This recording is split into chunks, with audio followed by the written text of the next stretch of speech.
Hello everybody, welcome in this video. Today we are going to discuss a very common problem, isolated queen pawn. Stay tuned.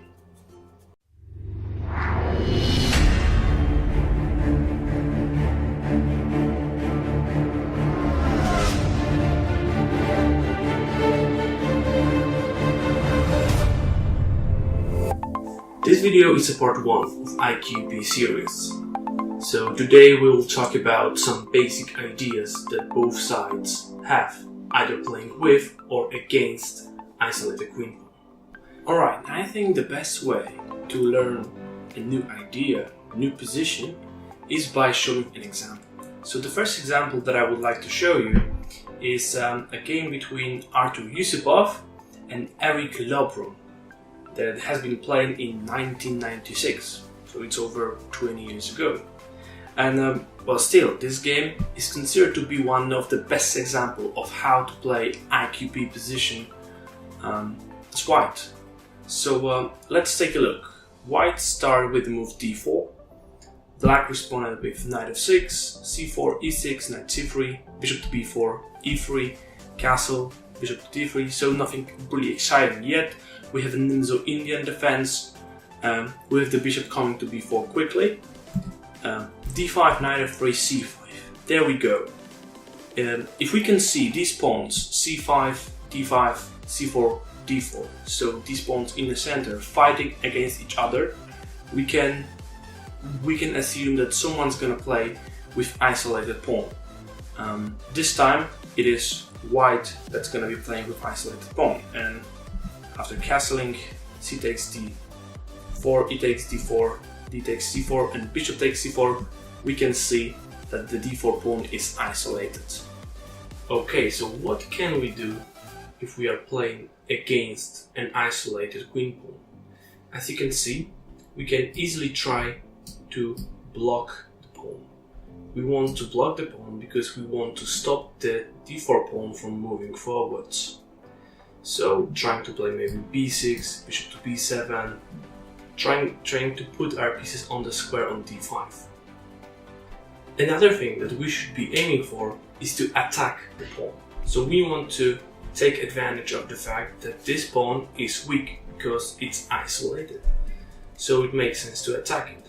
So what we are trying to do is to first block the pawn and second attack the weak pawn.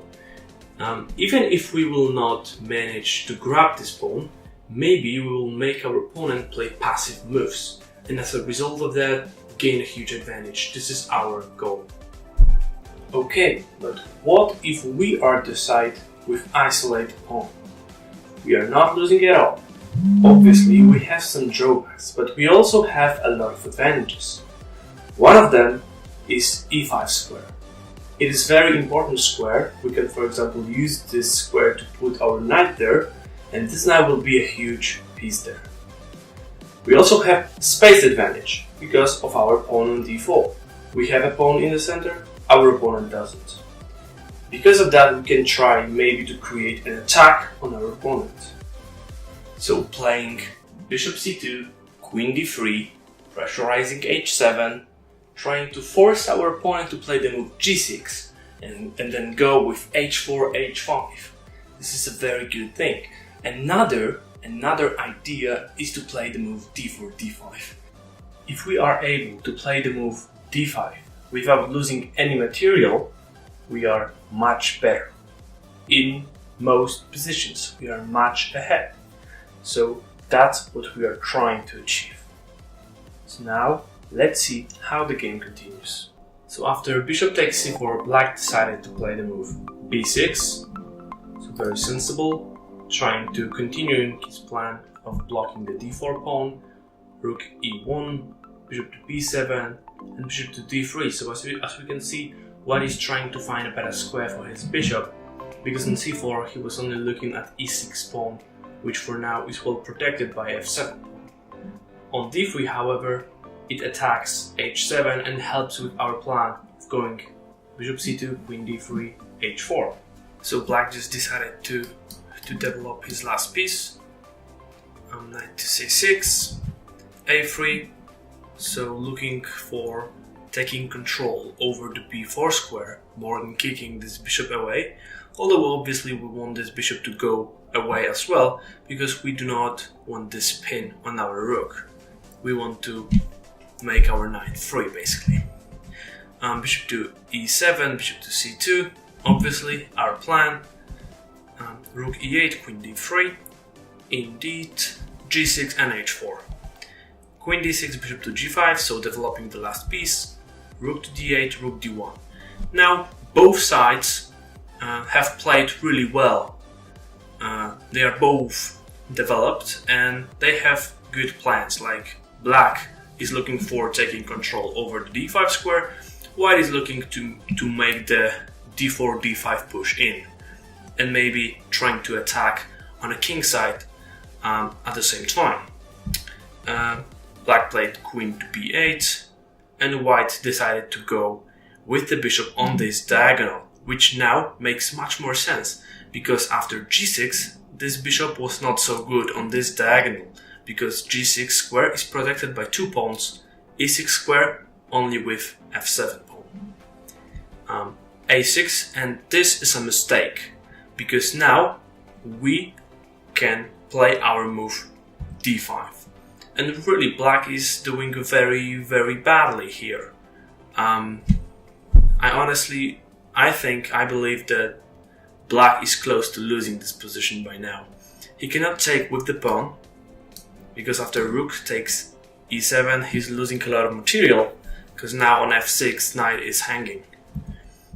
Taking with the knight also is not a good idea, because we can take on d5 with our bishop, and after pawn takes, we can just take with the knight. And as we can see, we are not even down material, and well, everything is hanging.